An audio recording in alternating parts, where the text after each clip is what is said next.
ZEE5 app download करें और देखें पूरा एपिसोड बिल्कुल फ्री।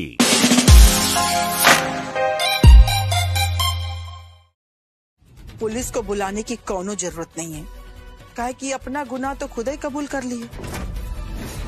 अब ये भी बता दो कि चोरी काहे की? अरे बोलो ना, सांप सूंघ गया का? बोलती काहे नहीं है? अम्मा,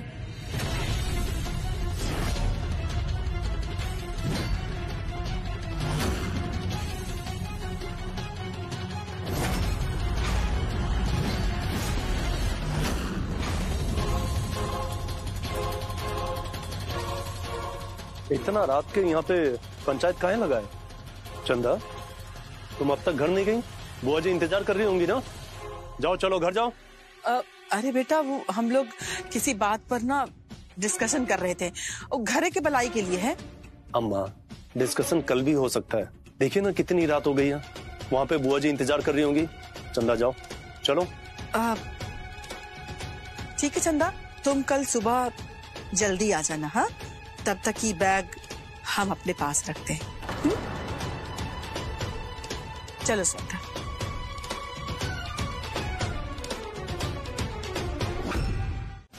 ताकि अपनी अम्मा के घर में चोरी करने की जरूरत ना पड़े। अम्मा, ये सब हम नहीं जानते हैं, कहाँ से आया? हमको नहीं पता अम्मा, हमने नहीं चोरी किया है। और हमको जब जो चाहिए, जितना पैसा चाहिए, हम तो आपसे मांग ही लेते हैं, तो हमको ये सब करने की क्या जरूरत आन पड़ेगी अम्मा? अच्छा, तो तुम चोरी नहीं की हो, चंदा चोरी की है? अरे चंदा मरते दम तक ऐसा काम नहीं कर सकती है, समझी? अरे जेवर तो का एक सुई तक नहीं चुरा सकती है। इस सब किया धरा तुमरा है, इस सब तुमरी करतूत है। चंदा को तुम ही बैठती थी ना? बोलो। अरे इन्ने उन्ने का ताक रही हो, हम तुमसे कुछ पूछ रहे हैं, बोलो। आखिर चल का रहा है मेरे पीठ पीछे? कौन सी खिचड़ी पक रही है? का हमसे छुपाने की कोशिश कर रही हो? बोलो। हमसे ज्यादा चंदा पर तुमको भरोसा हो गया है। हम बेगाने हो गए और हम पाल पोस के इतना बड़ा तुमको कर दिए, कोई दूसरा नहीं, और आज हमसे ज्यादा चंदा पर भरोसा है। हाँ अम्मा, हमको आपसे ज्यादा भरोसा चंदा भाभी पे होता है। जानती है क्यों? काहे से कि बस वो एक घर में है जो हमको समझती है, और पाल पोस के बड़ा करने की दुहाई आप तो दीजिए ही मत। किया क्या है इसके अलावा आपने? कभी हमारे भावनाओं को समझने की कोशिश भी की है? उससे कुछ लेना देना है आपको? हम कैसे रहते हैं, क्या करते हैं, कोई लेना देना नहीं है आपको। आपको तो बस पैसे और प्रॉपर्टी का लालच है अम्मा। इससे फुर्सत मिले तब तो हम लोगों के बारे में सोचे आप। दिन रात बस इसी फिराक में रहती हैं आप कि कहां से क्या हड़प ले।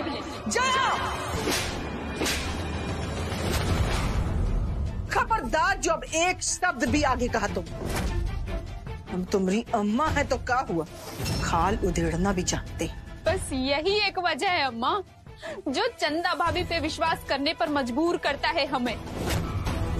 पर आप ये बात कभी नहीं समझ सकती, इनफैक्ट आप किसी को नहीं समझ सकती। पूरे सासाराम में आपको लगता है ना कि आपसे ज्यादा समझदार और चतुर चालाक कोई है ही नहीं, लेकिन सच्चाई ये है अम्मा कि सासाराम के लोग भले ही आपसे डरते हो, लेकिन दिल से इज्जत कोई नहीं करता। बस करो, बस करो, बस करो। हमरे साथ ज्यादा जुबान लड़ाने की कोशिश मत करना, नहीं तो तुम्हारी जुबान खींच के हम बाहर फेंक देंगे। चंदा, हमके माफ कर दो। आवेश में आके हम काफी कुछ तो के उल्टा पुल्टा बोल देली।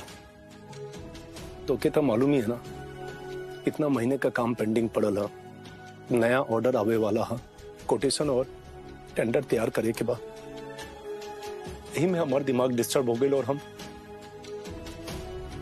हम तो के सुना देली। चंदा, हमके माफ कर दो। हाँ माधव बाबू, आपके माफी मांग की कोनो जरूरत नहीं के।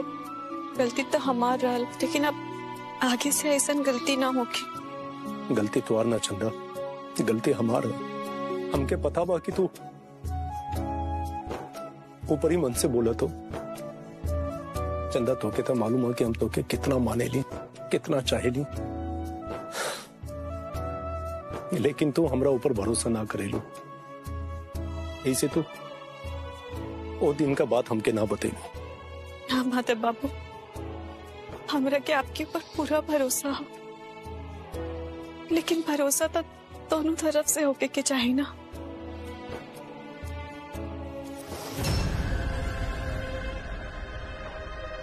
इन दोनों को दूर कैसे करूं, कुछ समझ में नहीं आता। एक ही पल दोनों में अनबन और दूसरे पल फिर से गुटुरगु शुरू हो जाती है। आपके भी तो हमरा ऊपर भरोसा करे के चाहिए ना। अरे चंदा, माधव बाबू अब रहे थी ये सब बात के। आप कुछ खाइल चाहते हैं? लिट्टी चोखा आपके बहुत पसंद है ना? लिट्टी चोखा, लिट्टी चोखा हमके काफी पसंद है। लिट्टी चोखा का नाम सुनते ही हमारे मुंह में पानी आ गया। ठीक बा, बनावा, हम खाई। ठीक है, हम अभी बना के लेके आवत है।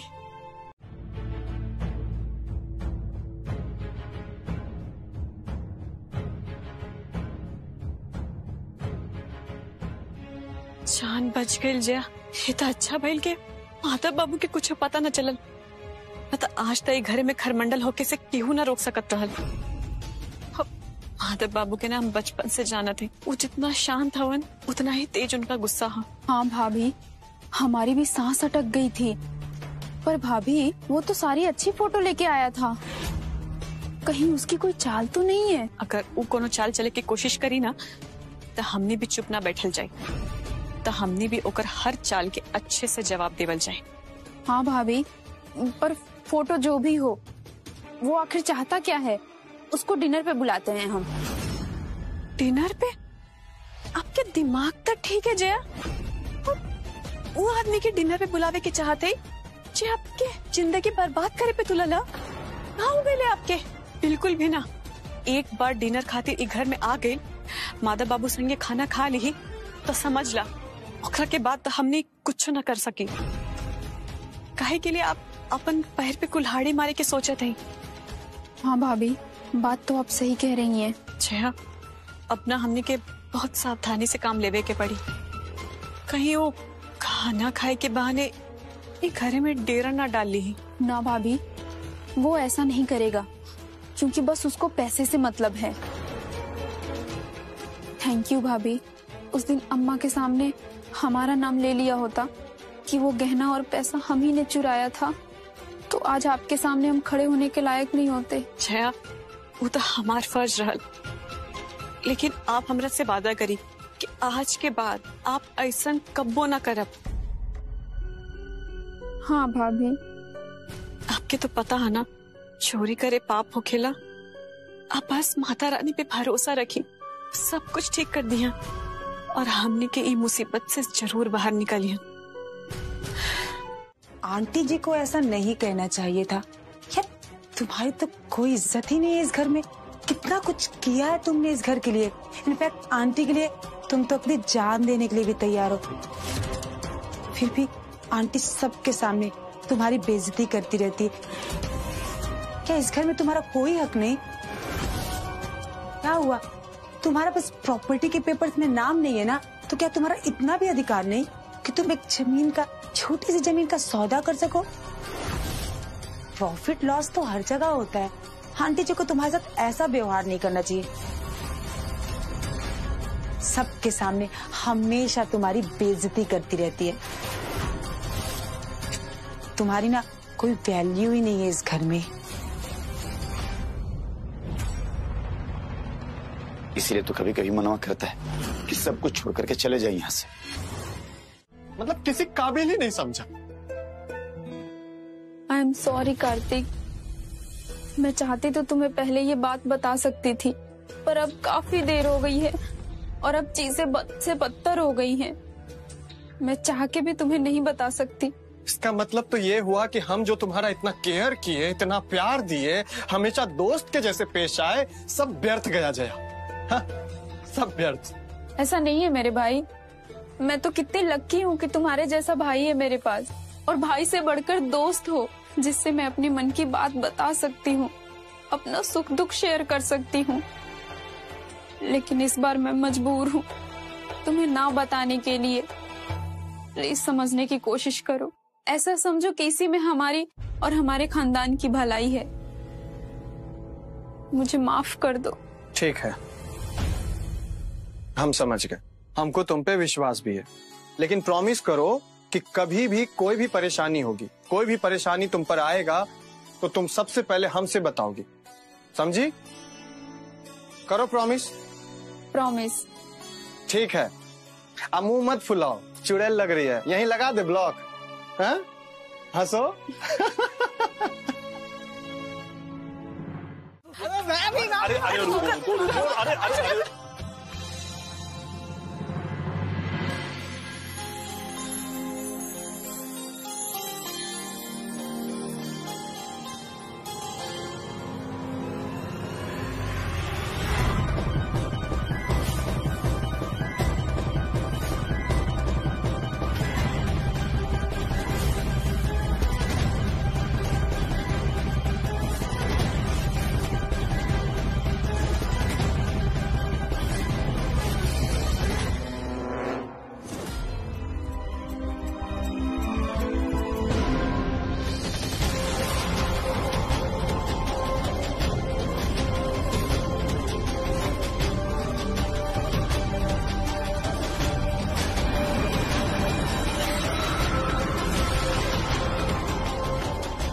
भैया आप ठीक तो है ना?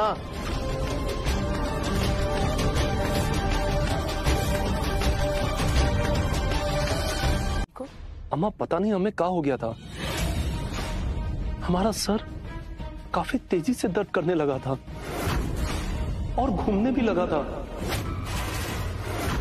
हमें ऐसा कुछ दिखाई देने लगा था जो कभी हमने किया ही नहीं। ऐसा हमें पहले भी कई बार दिख चुका है। अम्मा हमें समझ में नहीं आ रहा हमारे साथ क्या हो रहा है। आखिर तुम ऐसा क्या देख लिए बेटा जो तुम्हारे जीवन में कभी घटित नहीं हुआ? तुम्हारी बात हमरे पल्ले नहीं पड़ी, तनिक स्पष्ट में बताओ ना। हमारी और चंदा के शादी के दृश्य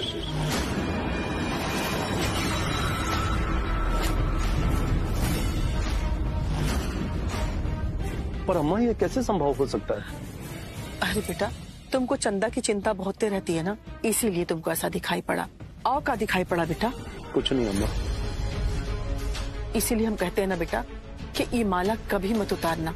ये चमत्कारी माला तुम्हारे आसान दिमाग को शांत करेगी, भ्रम पैदा नहीं होने देगी।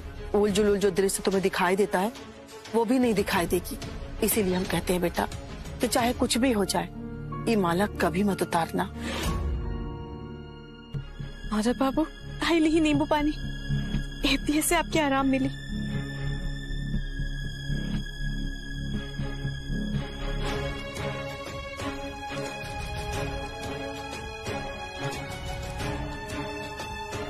अब आपके कैसे लागत है?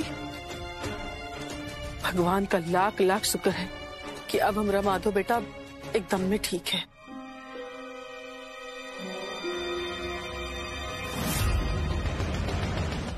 अरे झन के पटके ना तो आओ क्या करे, हाथ पर हाथ धर के बैठे रहे या अपने किए हुए पे पानी फिरता हुआ देखते रहे। आज तो माधव को सब कुछ याद आ ही गया होता अगर ऐन मौका पर हम नहीं पहुंचते। पानी सर से ऊपर जा रहा है, अब का डूबने के बाद कौन फैसला लीजिएगा? एक बात बोले, हमारे दिमाग में एक आइडिया आ रहा है, माधव भैया को दिल्ली चाहे बम्बई भेज दीजिए, ये बोल करके कि विदेशी क्लाइंट से मीटिंग है, बहुत बड़ा डील फाइनल हुआ है। और आप बिल्कुल भी चिंता मत कीजिएगा विदेशी क्लाइंट्स का, जो बम्बई में विदेशी एक्टर रहते हैं ना, उनको लेकर आएंगे एक्टिंग करने। अरे काहे दिमाग में इतना जोर डालते हो? हमको पता है ताकि तुम्हारे दिमाग में ना खाली फालतू आइडिया आता है। अरे कुछ अच्छा सोचो जो हमको अच्छा लगे। क्या सोचे? जब हमारे को आइडिया आपको अच्छा नहीं लगता है, सब बकवास से लगता है, तो सुन लीजिए, आज से हम भी ठान लिए कि आज से हम कुछ नहीं सोचेंगे। आप जैसा कहिएगा ना वैसा ही करेंगे। वाह, तुम भी वही करोगे जो श्वेता करती है। आजकल पता है श्वेता के दिमाग में क्या चल रहा है? बाबा से मिलने के लिए फड़फड़ा रही है। पता नहीं क्या उसके खुराफात दिमाग में चल रहा है, तो हमको भी नहीं मालूम है, लेकिन हम नहीं चाहते कि वो बाबा से मिले। हमरा बना बनाया खेल चौपट कर देगी वो। कहीं बाबा के सामने कुछ भी बकदी ना नाप शनाप तो बस। और तुम तो जान भी करते हो कि बाबा कितना गुस्सैल प्राणी है। हमरा बना बनाया खेल सब चौपट हो जाएगा श्वेता की वजह से। लेकिन हमको बाबा के पास जाना ही पड़ेगा, ये जानने के लिए कि उमाला की शक्ति और कैसे बढ़ सकती है। लेकिन हमको डर है कि कहीं हमरे पीछे श्वेता न लग जाए। हाँ अम्मा, आप ठीक कह रही हैं।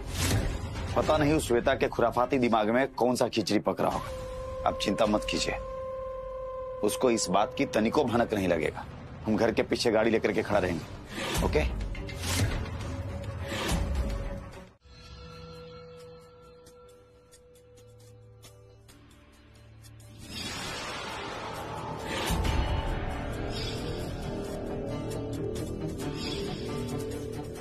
पर अम्मा ये कैसे संभव हो सकता है? अरे ऐसा कुछ नहीं बेटा, वो तुम चंदा की चिंता करते रहते हो ना दिन भर, इसीलिए तुमको ऐसा दिखाई पड़ा।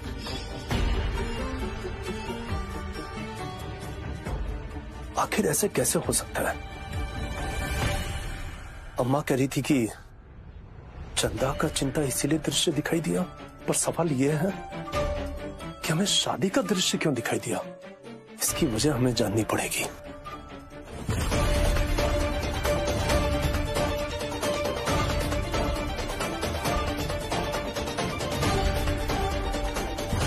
और जो भी हमने दिखा, क्या वो हमारे दिमाग का भ्रम था या कुछ और?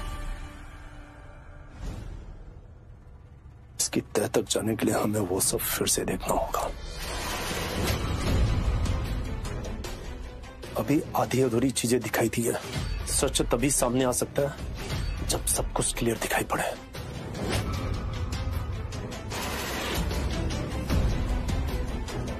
अम्मा को जवाब दे रही हो तुम, अपनी हैसियत तो आप मत भूलो। बदला नहीं है कुछ, जो कल था ना वही आज है।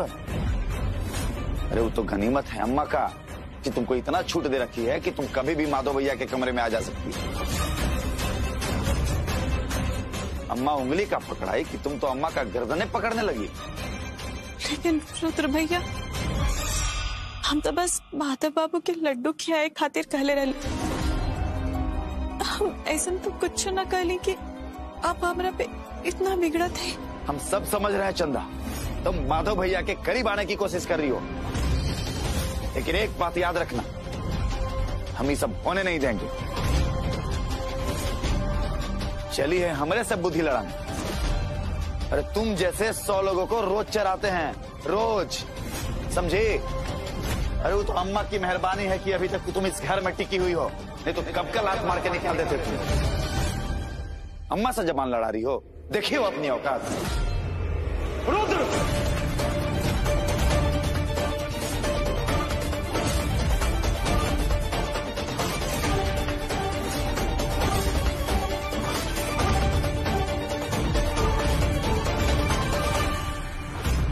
मैं ये हरगिज नहीं कह रही कि माधव जी का व्यवहार तुम्हारे लिए सही था।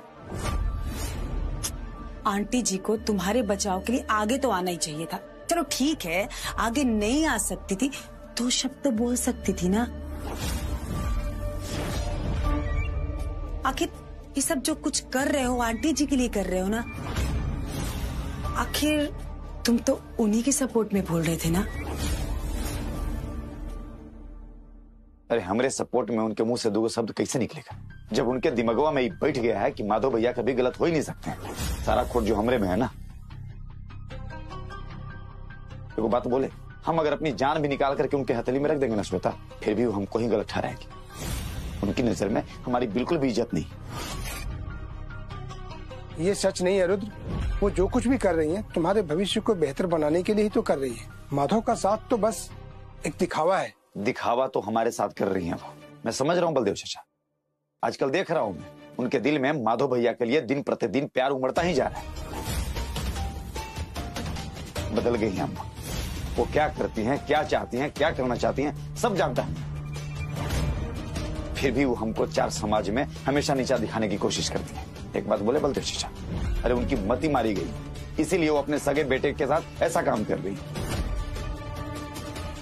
कुछ करने के लिए हमको आइडिया देने से पहले हमारे हर आइडिया को नकार देती है, कोई ना कोई खोट निकाल करके। मैं तो रुद्र की बात से 100% सहमत हूँ। चलो ठीक है, आइडिया नहीं अच्छा लगता कोई बात नहीं, अकेले में बोल दे। चार समाज के सामने, सबके सामने हर वक्त रुद्र की बेइज्जती करती रहती है, जैसे तो रुद्र उनका सौतेला बेटा हुआ। लेकिन रुद्र चुपचाप सब कुछ सह रहा है। आंटी जी ना हद करती है। अगर ये सच है तो तुम बताओ रुद्र, आगे का प्लान क्या है? कुछ सोचा है इस हालात से उबरने के लिए? सोचे क्या है, हमारा बस चले तो तख्ता पलट करके अम्मा को जितना जल्दी किनारे कर दे। ये घर की सत्ता अपनी मुट्ठी में कर रहे हैं।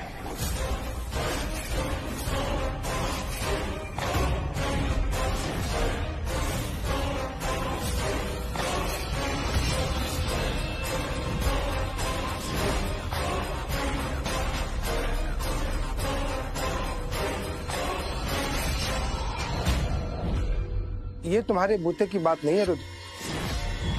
तुम्हारी अम्मा को हराने के लिए सिर्फ ताकत ही नहीं बल्कि दिमाग भी उस स्तर का होना चाहिए। और हाँ, तुम्हारा दिमाग और सोच अभी उस स्तर तक नहीं पहुंचा है। पापा, आपको रुद्र की काबिलियत पर शक है क्या? रानी की कमी दूर हो गई, काहे कि हमारी बेटी हमरे ही तरह सोचती है। हाँ अम्मा, अब आपकी सारी परेशानी दूर हो जाएगी। फोन पे तो बात हो जाती थी आपसे अम्मा, लेकिन मन नहीं भरता था। सॉरी अम्मा, हम आ नहीं पाए। वो कहा है ना, जब आप अस्पताल में भर्ती थी ठीक उसी वक्त हमारी सास भी अस्पताल में भर्ती थी और उनकी तीमारदारी में लगे रहे, इसलिए आ नहीं पाए। अरे हमारे ना रहने पे अगर उनको कुछ हो जाता तो सारा सोना तो हमारी देवरानी ले जाती ना। लेकिन भगवान का शुक्र है, अब वो एकदम सही है और हम यहाँ आ गए। चलो कोनो बात नहीं है, हमको कोई शिकायत नहीं है। यहाँ क्या हो रहा है वो तो हमें पता चल गया अम्मा, लेकिन असली दुल्हन में और नकली दुल्हन में माधव भैया के सबसे ज्यादा करीब कौन है ये नहीं पता। अब तुम आ ही गई हो तो सब पता चल जाएगा। अब तुम ही कुछ आइडिया दो श्वेता को। काहे श्वेता, ठीक कह रहे ना? बहुत शौक है ना चंदा तुम्हें दिखावा करने का कि घर का सारा काम का बोझ तुम्हारे सर पर है, तो हमने थोड़ा सा सामान फैलाकर तुम्हारा थोड़ा सा काम बढ़ा दिया। अब ऐसे हमारा चेहरा देखने की जरूरत नहीं है, फटाफट ही काम निपटाओ। और एक बात याद रखना, जब तक काम पूरा ना हो जाए ना, इस कमरे से बाहर मत जा। ठीक है दीदी, आप बिल्कुल चिंता मत करी, ये कमरा साफ करे में हमरा के ज्यादा देर ना लगी। अच्छा दीदी, आप को काम करी ना, जब तक हम कमरा साफ करे थे आप बाहर जाके आराम करी। ऐसे में भी आपके ससुराल में आराम करे के तो मौका ना मिलत हुई। ना, हमको अपनी चिकनी चुपड़ी बातों में लेने की कोनो जरूरत नहीं है। हम बहुत अच्छी तरह से जानते हैं तुम्हें। हम इसी कमरे में रहेंगे जब तक तुम काम नहीं कर लेती। क्या भरोसा कौन हमारा सामान चुरा के बाहर निकल गई तो? दीदी आप एक कैसे बात कर रहे थे? हमरा के तो आप बचपन से जाने थे ना, काम कब ऐसा कर सकते? ए लो, इतना जल्दी भूल गई का? अम्मा के गहनों के साथ रंगे हाथों पकड़ी गई थी तुम। अम्मा ने सब बताया था हमें।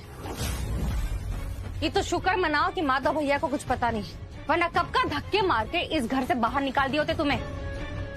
दीदी वो हम नहीं बता सकते, नहीं तो हमरा के जय और अजीत के बारे में भी पूरा बता के पड़ जाए। ये भी बतावे के पड़ जाए कि अजीत जय के ब्लैकमेल करत हुआ। दीदी हमार हालात हमरा के ई कैला पे मजबूर कैलस। अपनी चालबाजी का ठिकरा हालात पे मत फोड़ो। हम जानते हैं पहले से ही माधव भैया पे तुम्हारी नजर है और उनके जगह जमीन पर। पहले तो मीठी मीठी बातें करके तुमने चित्रा भाभी को फंसा लिया, वो तो बेचारी चल बसी। अब वही षड्यंत्र तुम श्वेता भाभी के लिए रच रही। हम सोच ली कि एक पल के लिए भी तुम्हारे ऊपर भरोसा नहीं करेंगे। तुम्हारा क्या पता कब क्या गुल खिला दो। दीदी आप हमरे बारे में हम ऐसे काय कहते? आप हमारे बारे में ऐसे ना बोल सकते। हमसे जबान लड़ा रही है? हाँ, हमसे जबान लड़ा रही है?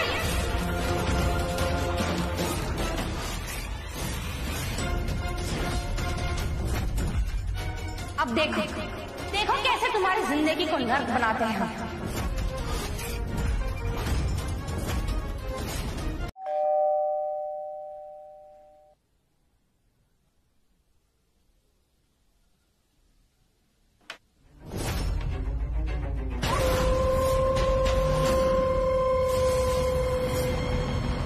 नमस्ते भाभी जी। हे माता रानी, ये हमरा के भाभी बोला था कि हूँ सुन लेता।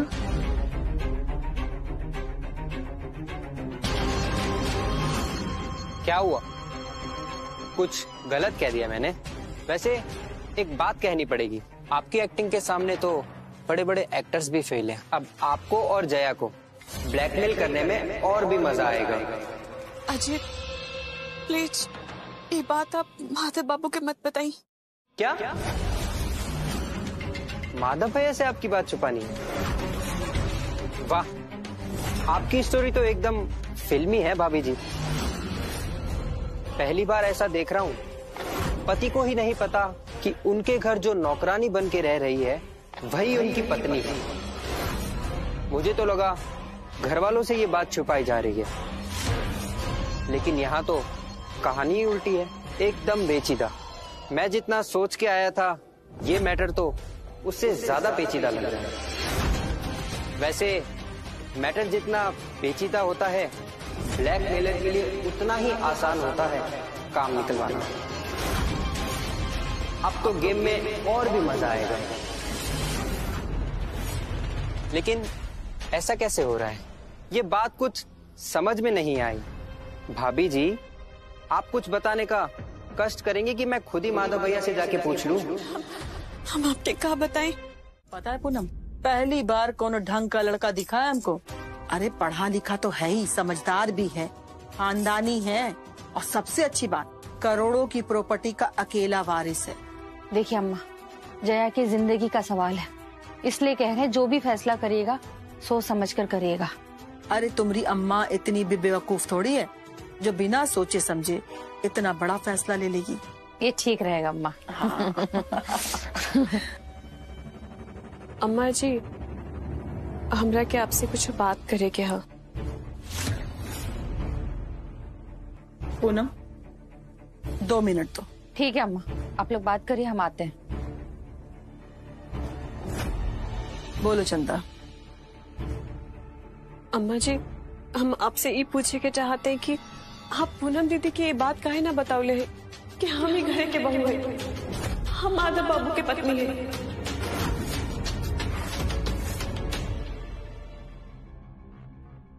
चंदा, तुम बौरा गई हो का? तुमको नहीं पता है का पूनम कितनी पेट की हल्की है?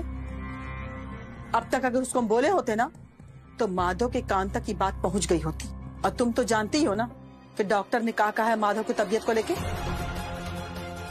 इसलिए कभी कभी कोई सच छिपाने में अगर परिवार की भलाई होती है तो वही करना बेहतर होता है। समझी हमारी बात को? ठीक है अम्मा जी, हमारे खातिर तो माधव बाबू के तबीयत से बढ़ के और कुछ नहीं के।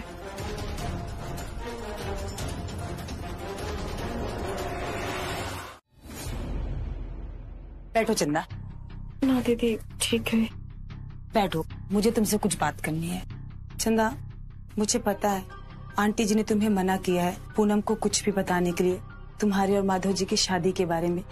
आंटी जी ने मुझे भी मना किया है कि मैं उनके सामने शादीशुदा मतलब माधव जी की पत्नी हूँ ऐसी एक्टिंग करूँ।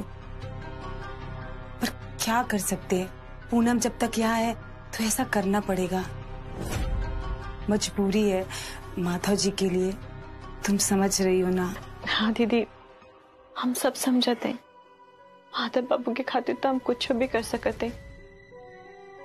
पूनम दीदी के हर बात हमरा के तीर की तरह चुभता, लेकिन हम माधव बाबू की तबीयत के खातिर सब कुछ सहन कर सकते, सब कुछ। तुम बहुत समझदार हो चंदा, मुझे पता है। बात को समझो, आंटी जी जो कुछ भी कर रही ना तुम्हारे लिए कर रही हैं, इस घर के लिए कर रही हैं, माधव जी के लिए कर रही हैं। वो बहुत भली औरत है। पता है उनकी जगह कोई और होता ना तो माधव जी की जो हालत हुई है उसका जिम्मेदार तुम्हें ठहराकर घर से बाहर निकाल देता, पर उन्होंने ऐसा कुछ नहीं किया क्योंकि उनको पता है तुम निर्दोष हो, नेक दिल लड़की हो। इसलिए आंटी जी जो कुछ भी कह रही है वो करो। आंटी जी की बात मानना तुम्हारा फर्ज बनता है चंदा। हाँ दीदी, हम तो अम्मा जी के हर बात के मानते हैं।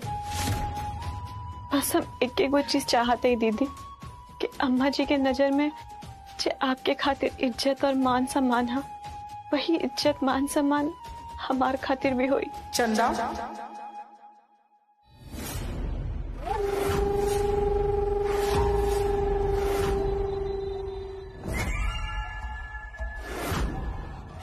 चंदा, तुम हमेशा से ही घर के लिए खास थी और आज भी तुम ई घर के लिए खास हो। हम तो तुमको तब से पसंद करते हैं जब तुम बहुत छोटी थी, लेकिन तुमको बहू के रूप में हम कभी नहीं सोचे। काहे कि हम तो शुरू से श्वेता को बहू बनाना चाहते थे, लेकिन इत्तेफाक से माधव से ब्याह तुमरा हो गया। और दुर्भाग्य की बात देखो ना कि माधव की याददाश्त चली गई, और ये भी कोई गारंटी नहीं है चंदा कि उसकी याददाश्त वापस आएगी या नहीं आएगी। और उसको तो ये भी याद नहीं है कि तुम उसकी पत्नी। देखो ZEE5 ऐप डाउनलोड करें और देखें कुल एपिसोड एकदम फ्री।